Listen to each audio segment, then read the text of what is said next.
दोस्तों, मेरा नाम है कुमकुम बिनवाल। इतिहास को कोसने और वर्तमान का गुणगान करने वाली पत्रकारिता के दौर में अब इतिहास को छुपाने और इतिहास को रीराइट करने की भी कोशिश शुरू हो गई है। देश आज़ादी का अमृत महोत्सव मना रहा है। कितनी अच्छी बात है कि हमने 75 साल का सफर तय कर लिया आज़ाद हिंदुस्तान का, और इस मौसम में टीवी चैनल वाले भी कार्यक्रम बना रहे हैं। लेकिन 2000 के नोट में चिप मामलों की जानकार एंकर श्वेता सिंह ने आज़ादी की पुरानी तस्वीरें दिखाते हुए अपने पीछे देश के पहले प्रधानमंत्री पंडित जवाहरलाल नेहरू को छुपा दिया। श्वेता सिंह ने अपने साथ साथ ऐसा करके अपने चैनल आज तक की भी बहुत बुरी फजीहत करा दी। पंडित नेहरू को क्रोमा में जानबूझकर छुपाया गया है। दोस्तों, ये कोई साधारण भूल नहीं है। एंकर चाहे तो साइड में भी खड़ी हो सकती थी, प्रोड्यूसर चाहे या एडिटर चाहे तो एंकर को साइड में कर सकता था, लेकिन जानबूझकर एंकर को वहीं खड़ा किया गया जहां पंडित नेहरू की खड़ी हुई तस्वीरें थी। वो वीडियो सोशल मीडिया में वायरल है।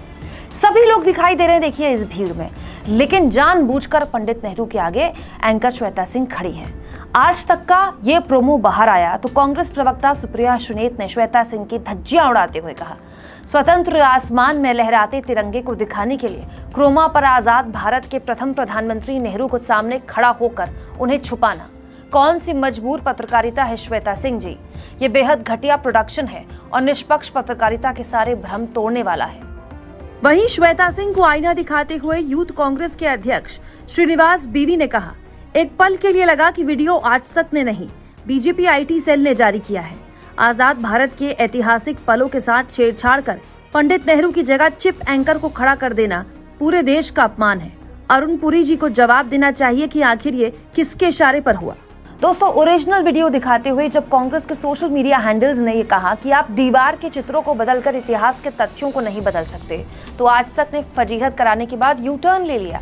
फिर नया प्रोमो बाहर आ गया, या तो नया प्रोमो शूट किया गया या उसे री एडिट किया गया, जिसमें श्वेता सिंह साइड में दिखाई दे रही हैं और पंडित जवाहरलाल नेहरू बिल्कुल वहीं पर दिखाई दे रहे जहां पर वो खड़े थे। श्वेता सिंह का पंडित नेहरू को छुपाना सुधीर चौधरी की संगत का भी असर हो सकता है, क्योंकि डीएनए में तो खुलेआम कई बार सुधीर चौधरी पंडित नेहरू को कोस चुके हैं, तो उनका फेवरेट सब्जेक्ट है। दोस्तों, वर्तमान भले ही पंडित नेहरू को दोबारा लिखने की कोशिश कर रहा हो अपने नजरिए से, लेकिन हकीकत ही है कि जब हमें आज़ादी मिली तो हर किसी ने पंडित नेहरू को अपना नेता माना। देश के साथ दुनिया भर में पंडित नेहरू सबसे लोकप्रिय नेताओं में से एक थे। जब देश में विपक्ष केवल नाम मात्र का था, उस दौर में भी पंडित नेहरू ने सत्ता में रहकर विपक्ष को सम्मान दिया और लोकतंत्र की मजबूत नींव रखी। लेकिन होता क्या है ना कि नफरत के इस दौर में जब धर्म के आधार पर नई नई बातें बताई जाती हूँ जो लोगों को उस वक्त सुनने में अच्छी भी लगती हूँ, वो झूठी क्यों ना हो, लेकिन इतिहास के नायकों को छुपाने का ये दुस्साहस काम नहीं आता। ना ही इनको बदनाम किया जा सकता है और ना ही इतिहास दोबारा लिखने का दुस्साहस किया जा सकता है।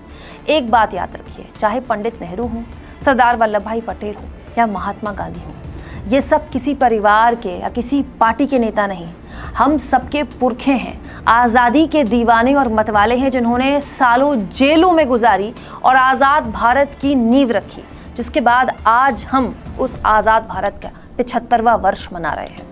आप इस मुद्दे पर क्या सोचते हैं? क्या श्वेता सिंह का ये प्रोमो जानबूझकर एडिट किया गया पंडित नेहरू का अपमान करने के लिए? कमेंट बॉक्स में ज़रूर लिखें। और दोस्तों, हम ऐसी तस्वीरें, हम ऐसी खबरें आपको इसलिए दिखा पाते हैं क्योंकि हम कोई ऐसा चैनल नहीं जो कहीं और से पैसा जुगाड़ करता हो या कहीं और से अपने खर्चे चलाता हो। हमारी आज़ाद पत्रकारिता को बल तब मिलता है जब आप थैंक्स के ऑप्शन का ज़्यादा से ज़्यादा इस्तेमाल करते हैं।